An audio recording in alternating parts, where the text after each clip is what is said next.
নির্বাচনের ২ মাস পর দেশের পরিস্থিতি নিয়ে মুখ খুললেন সেনাপ্রধান ওয়াকারুজ্জামান। বলেছেন, জ্বালানি নিরাপত্তা এখন একটি বড় ইস্যু। স্বাধীনতার ৫৪-৫৫ বছরেও দ্বিতীয় রিফাইনারি গড়ে না ওঠায় পরিস্থিতি আরও জটিল হয়েছে। প্রতিরক্ষা খাত নিয়ে তিনি বলেন, দেশের আমদানি রপ্তানি সমুদ্র নির্ভর হওয়ায় নৌবাহিনীর সক্ষমতা আরও বাড়ানো জরুরি। তিনি বলেন, প্রতিনিয়ত নতুন নতুন সংকট তৈরি হচ্ছে।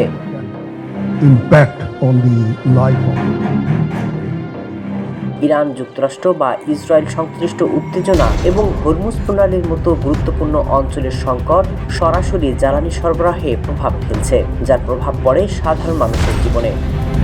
জেনারেল ওয়াকারুজ্জামান বলেন, আমরা যুদ্ধের প্রস্তুতি নিই যুদ্ধ করার জন্য নয়, বরং যুদ্ধ এড়ানোর জন্য। শক্তিশালী প্রতিরক্ষা ব্যবস্থা ছাড়া কার্যকর পররাষ্ট্রনীতি বাস্তবায়ন সম্ভব নয়।